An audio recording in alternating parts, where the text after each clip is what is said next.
Imagine this. You wake up on a random Tuesday morning. The sunlight pours in, not golden and hopeful, but sterile like the overhead lights in a waiting room. You stare at the ceiling, motionless, not because you're tired, but because you can't think of a single reason to move. Not today, not anymore. There's no monster chasing you, no disaster to fix, no great failure to explain. Life is fine. And yet, you feel hollow, like someone forgot to put the you inside you. You check your phone, a few notifications, a friend got engaged, someone from college launched a startup, your coworker is in Bali again. You swipe, scroll, blink, but none of it touches you.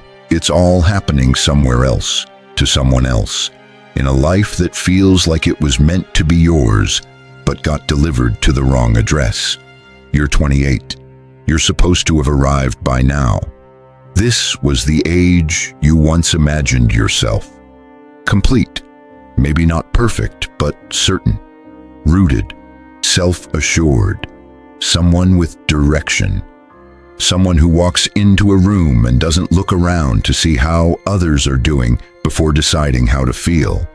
Instead, you drift between jobs that don't mean anything, between relationships that begin with fire and end with typing, "Hope you're well" 6 months later, between dreams that once felt electric and now sit on your desktop as abandoned folders titled Final Draft V6. You look in the mirror and see a person wearing the mask of adulthood. Bills paid, apartment clean, smile ready. But behind the mask, there's a flicker of something feral and confused, like a child lost in a shopping mall, holding someone else's hand. How can a life so okay feel so wrong? How can you be surrounded by choices, more freedom, more access, more options than any generation before, and yet feel paralyzed by indecision? Why does every step forward feel like it fractures the ground beneath you? Like you're living in a world where progress is just sophisticated wandering. The world tells you this is your prime, the peak of your youth, health, possibility. Enjoy it, they say. This is the time to build, explore, conquer. But every attempt to build feels like stacking cards in a wind tunnel. Every exploration leads you back to the same quiet desperation. Every conquest ends in emptiness. A celebration you didn't feel like attending. You don't even know what you're chasing anymore. A career, a purpose, a person, an identity. You used to have dreams, but they've mutated. They now come with asterisks. As long as it pays.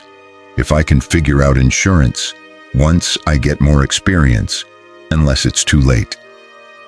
What used to be a question of, who do I want to be, has become, what will the world let me be? And in this quiet, suffocating fog, you wonder if you missed something, a rite of passage, a whispered secret, a single decision that everyone else got right while you were looking the other way. Because somehow everyone else seems to be becoming, while you're still assembling. You question everything. The major you chose, the city you moved to, the partner you left, the risks you didn't take, the ones you did. You second-guess your second guesses. You scroll through old messages, old photos, old journals, hoping to find the moment you began to disappear.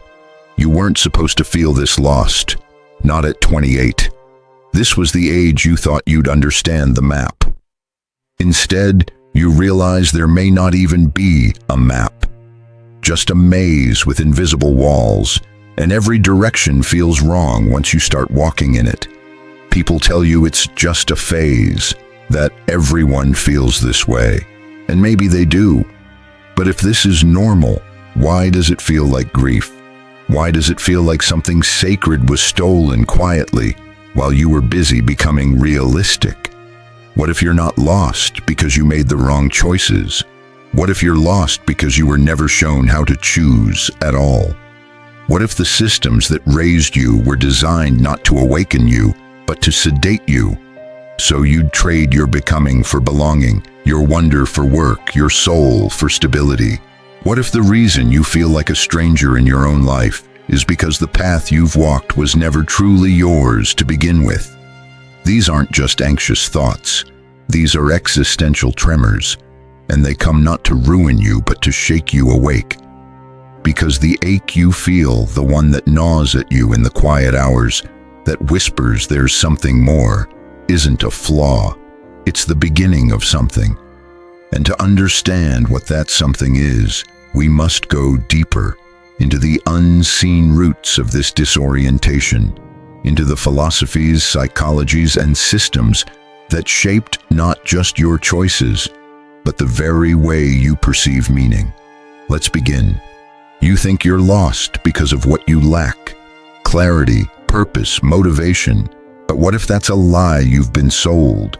What if the real problem isn't that you're lost, but that you were misled? To understand why 28 feels like a psychic detour instead of a destination, we have to strip away the illusion that this is just a personal failing, that you should have figured it out by now, that everyone else has. These thoughts aren't just inaccurate, they're designed, manufactured by deeper, older machinery. Let's start with a simple but devastating truth. You were never taught how to become yourself. From the moment you could comprehend language, you were fed a story, a linear one. It had characters, parents, teachers, coaches. It had objectives, grades, trophies, degrees, promotions. And it had one singular arc. Do the right things, and life will make sense. Happiness would arrive. Fulfillment would follow. But what they didn't tell you is that the story you were given wasn't about you. It was about compliance. Carl Jung once said, "The privilege of a lifetime is to become who you truly are." But how do you do that when your entire identity has been constructed to meet expectations you never chose?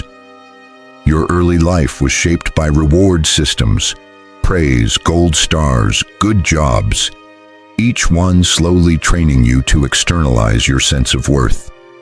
Instead of asking, "What does my soul crave?" you were taught to ask, "What will get me approval?" And in that subtle substitution, something essential was exiled: your own internal compass.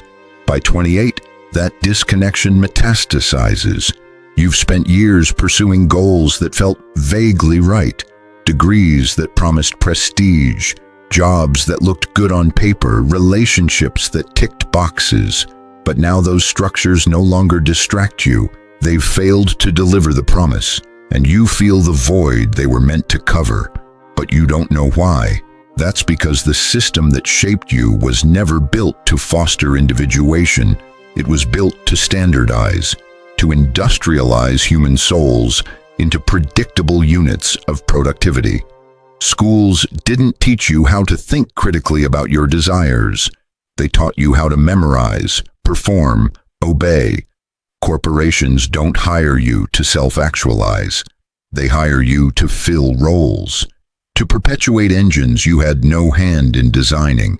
So when you hit 28 and realize that the things you were promised would satisfy you don't, you start to panic. You think, "I must be broken." But the truth is, you're finally becoming aware. This is what existentialist philosopher Jean-Paul Sartre meant when he said, "Man is condemned to be free." You've arrived at the moment when the scripts no longer hold.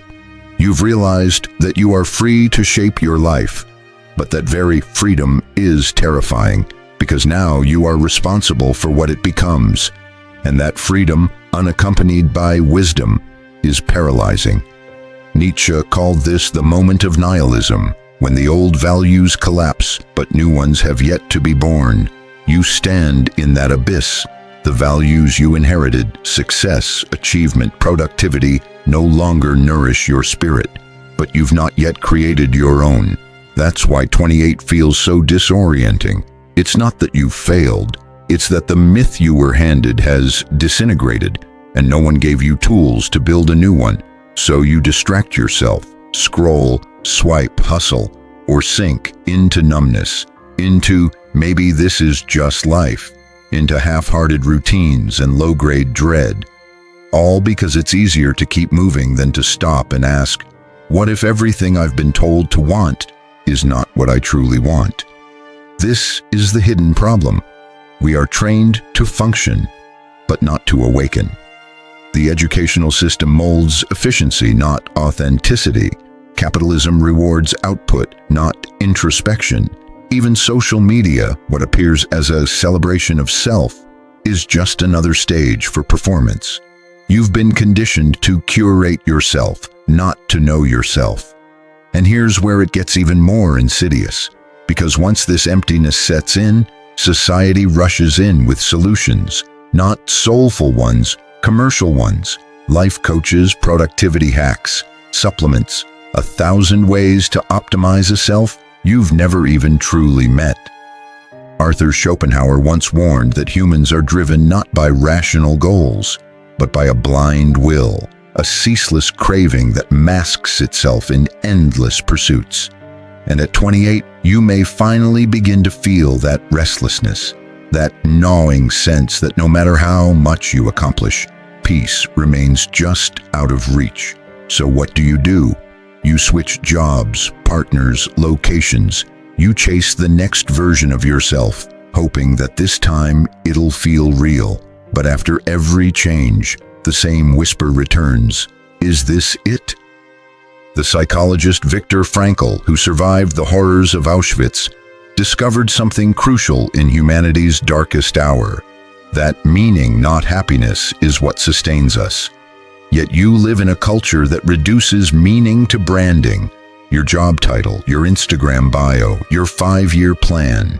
And when those shallow signifiers crack, you're left unmoored. Because deep down, you don't want a better life. You want a truer one. But that requires something terrifying. The willingness to dismantle everything you were told is essential, so you can rebuild from your own truth. Not the version of you that fits in, not the version that looks good in photos, but the version that is alive in your bones. The paradox is painful. You must lose the life you thought you wanted to find the life that's truly yours. And right now, that shedding, the quiet collapse of the known, is what you're experiencing. It doesn't mean you're broken, it means your soul refuses to settle. This is the tension before the transformation, the winter before rebirth, the unraveling before the awakening. But be careful, because there are forces that would rather you numb out, conform, fall back asleep. It's easier to sell to sleepwalkers, harder to manipulate someone who knows who they are. And so the question deepens. If the path you were shown isn't yours, what is? If the systems around you have shaped your identity, who are you without them? These are not rhetorical questions. They are doorways. But to walk through them, you must first see the cost of staying asleep. And that's where we go next.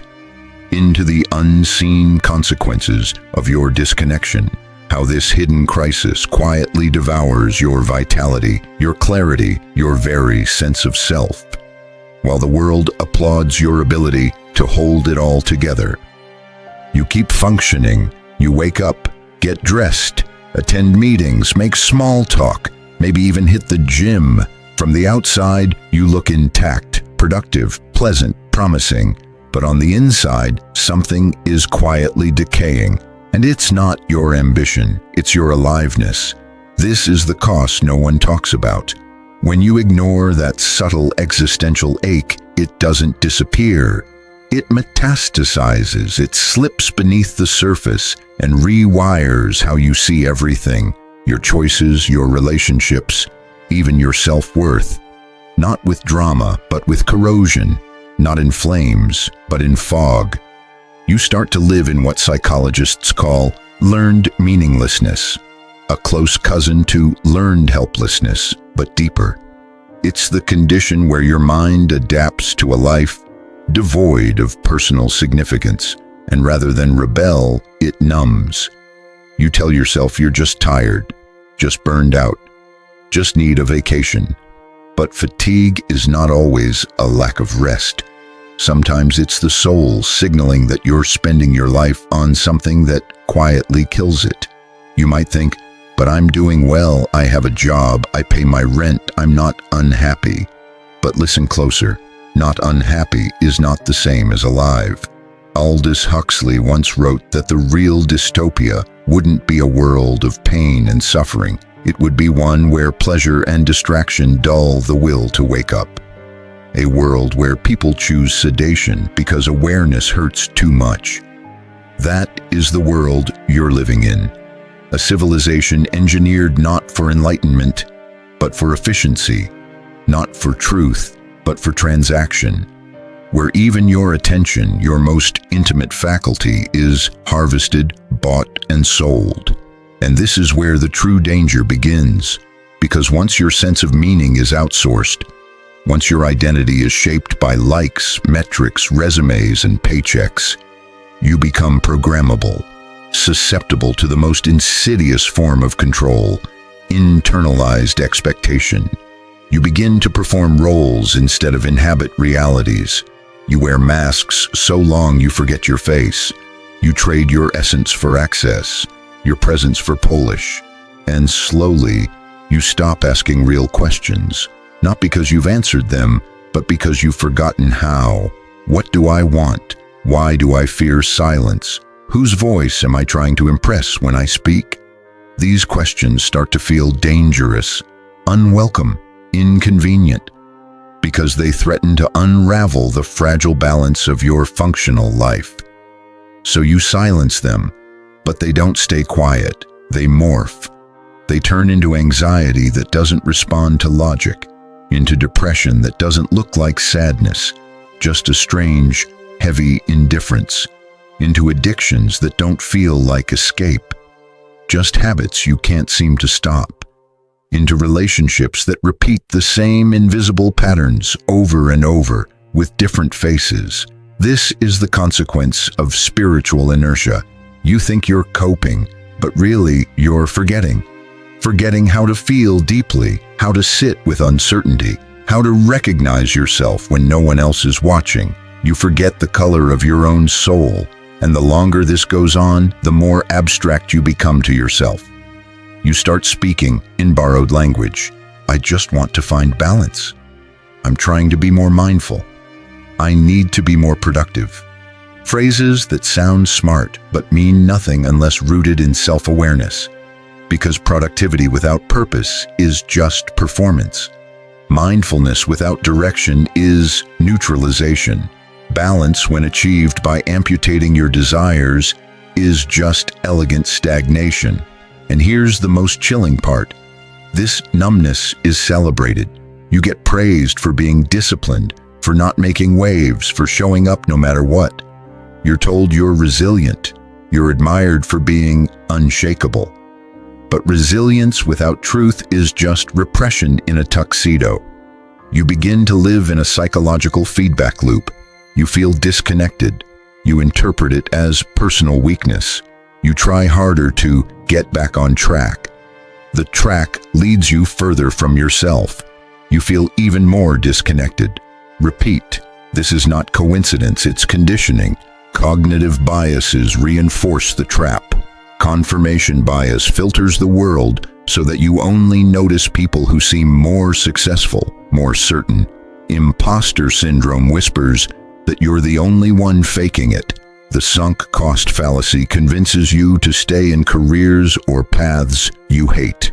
Just because you've already invested time, your brain becomes your captor, rationalizing its own imprisonment, and culture supports it. You're fed a steady diet of comparison and consumption. Success is defined for you. Worth is marketed to you. Authenticity is commodified and sold back to you in $3,000 retreats and Instagram reels. You're told that being your best self means buying things, learning skills, enhancing your personal brand. But here's what they don't tell you. Your soul is not a brand. It's not here to be optimized. It's not a pitch deck. It's not a role to be cast in the film of your life. It is a living question, a burning, churning, non-linear storm of contradictions. And if you do not listen to it, if you do not slow down long enough to let it speak, it will rage in the only way it can, through confusion, through fatigue, through the quiet death of joy. And you're not the only one. This silent epidemic is everywhere. People with clean houses and dead eyes. People with impressive jobs and no inner compass. People smiling in photos while grieving the life they thought they'd have. The world is full of people who followed every rule and lost themselves in the process. So when you feel lost at 28, you're not having a crisis. You're waking up in a society that profits from your disorientation. And here lies the deeper paradox. The emptiness you feel is not proof of failure, it's proof of life. Your soul is resisting assimilation. It's rejecting the false idols of your culture. It is not broken, it is revolting, and revolutions begin in the quiet. But now comes the hard part, because to reclaim your life, you must become dangerous again. Not in the violent sense, but dangerous to the status quo. You must unlearn obedience. You must question what everyone else accepts. You must walk into the wilderness of not knowing, guided by nothing but your own unrest. Are you willing? Because the path forward's not easy. It is radical, counterintuitive. It may cost you your comfort, your image, even your identity. But it could give you something far greater, yourself. And that finally is where we go next. Into the rebellion. You will not be rescued. There is no roadmap out of this fog. No 6-step formula. No guru, no app, no 5 a.m. club that will hand you back your sense of meaning on a silver platter. You must become something terrifying, something sacred. You must become a rebel, not the leather jacket, middle finger kind. Not rebellion as performance, but rebellion as reclamation.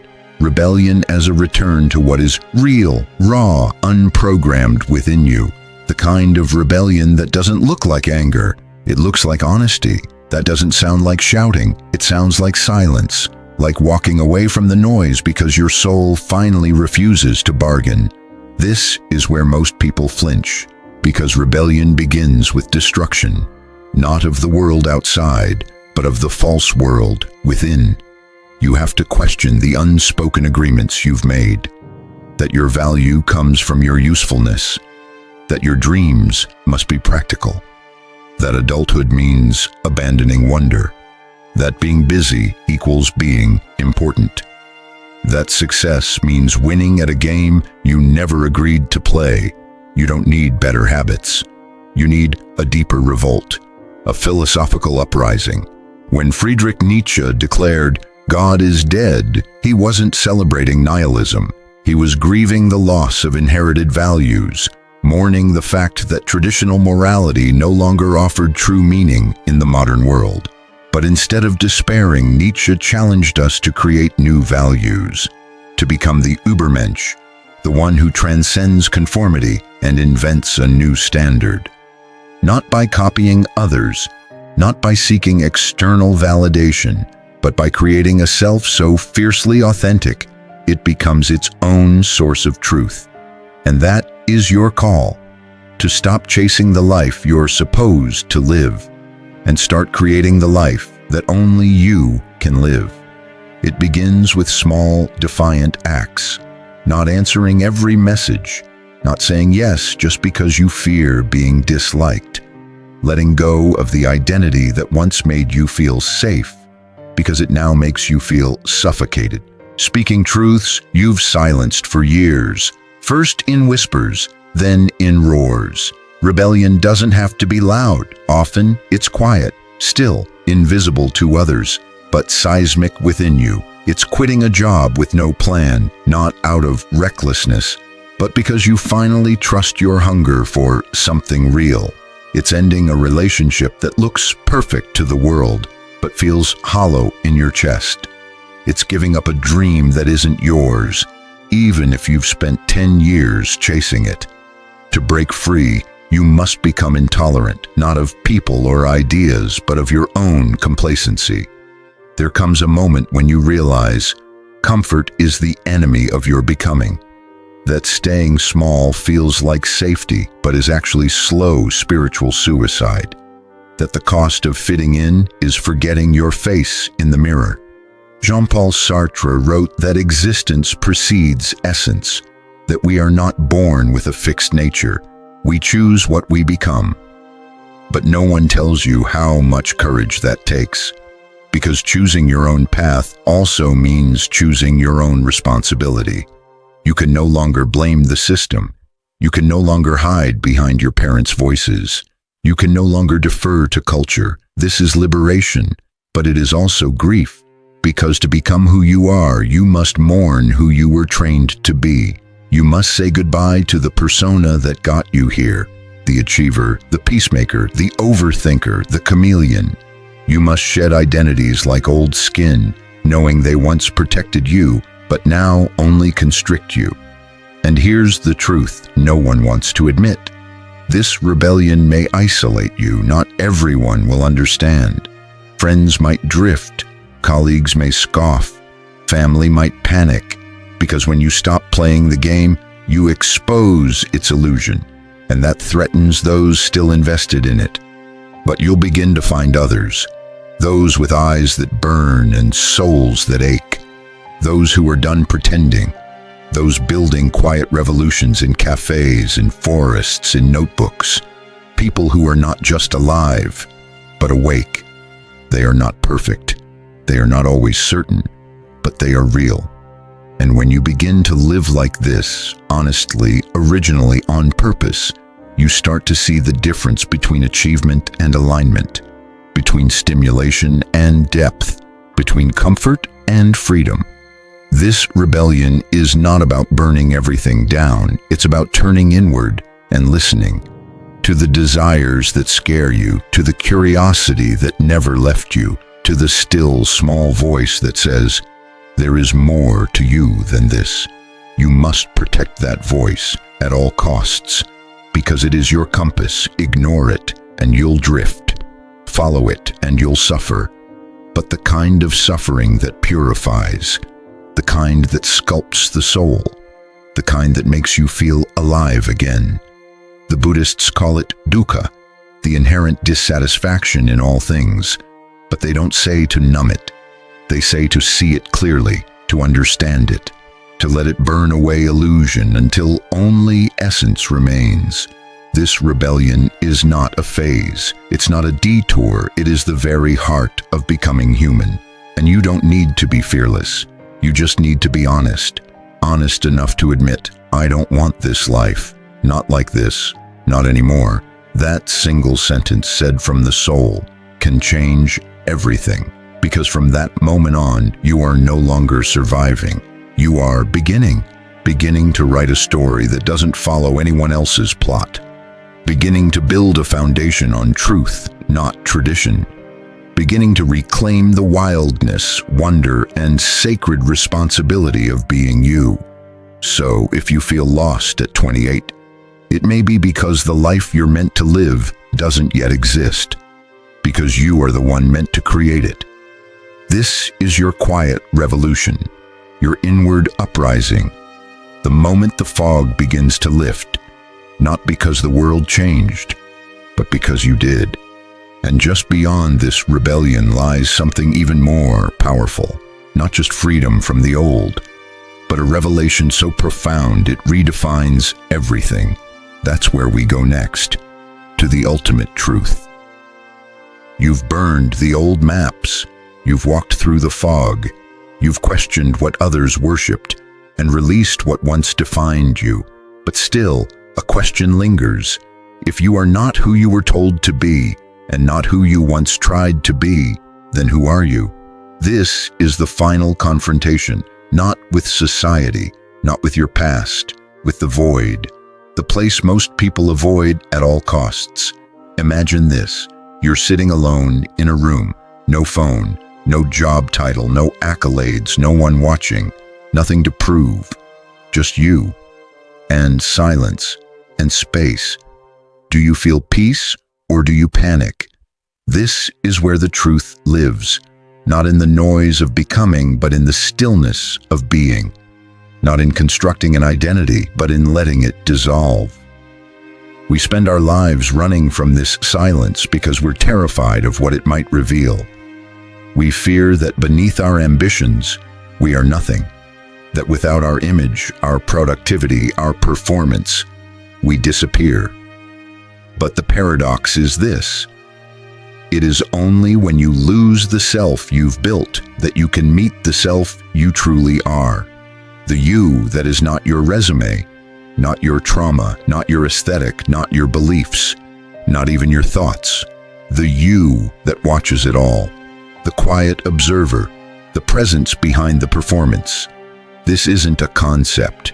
It's not spiritual fluff. It's the deepest psychological truth and the most radical philosophical insight. Carl Jung called it the self with a capital S, the totality of who you are, conscious and unconscious, ego and shadow, light and dark, not the curated identity, but the wholeness behind it. And this self is not something you create. It is something you remember. It's been whispering to you for years, in your art, in your dreams, in the places you ache for but can't explain, in the quiet hunger that says, "There's more to me than this." But you were taught to distrust it, to replace it with a checklist, to sedate it with stimulation, to polish the mask instead of peel it off. And now, at 28, the mask has cracked, and through the fracture, the truth is leaking in. You were never meant to feel at home in a system built on self-alienation. Your disorientation isn't a flaw, it's a signal. Your breakdown isn't the end, it's the gateway. Your rebellion isn't the crisis, it's the cure. Because here, at the edge of the known self, something extraordinary happens. You stop seeking meaning and start creating it. This is the final, most powerful realization. Life has no inherent meaning, but you do. And when you awaken to this, you don't just live, you generate reality. You become the artist of your existence, not to paint something pretty for others to admire, but to touch the infinite through your finite hands, to wrestle with the chaos and shape it into coherence, to suffer deeply and still choose beauty. You become, in Nietzsche's words, the one who dances on the edge of the abyss, not denying the void, not escaping it, but using it as canvas, as fuel, as freedom. The people who change the world, those we quote, revere, remember, are not the ones who conformed.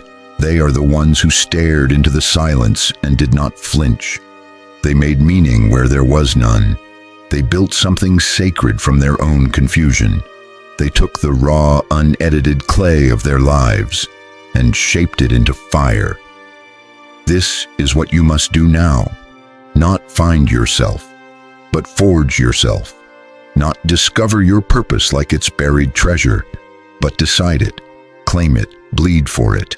Not wait for the world to validate you, but become so real that the world has no choice but to notice.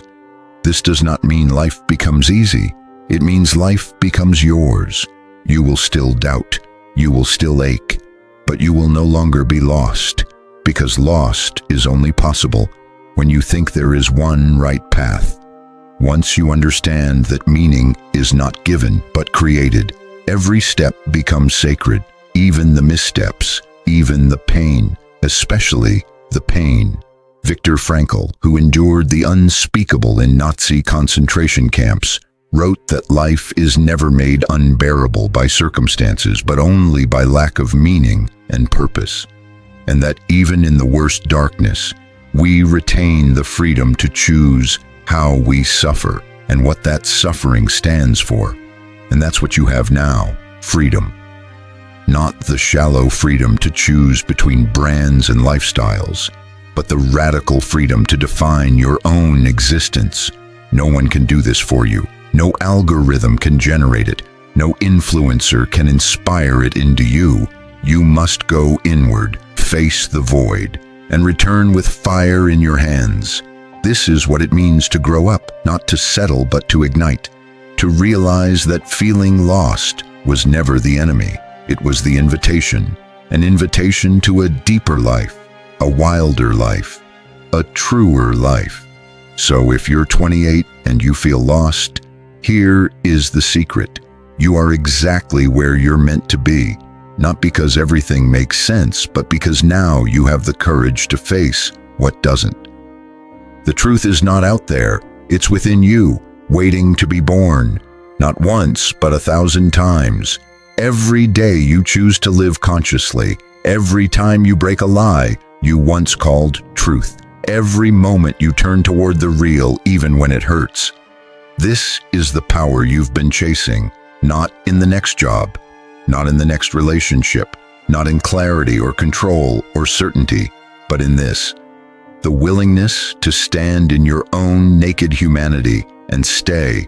So let this be your final paradox. You feel lost because you're finally free. And freedom, real freedom, always begins with the death of the old self. So bury it, thank it, let it go, and walk forward trembling and whole, into the wild unknown of your own becoming. Your life begins now.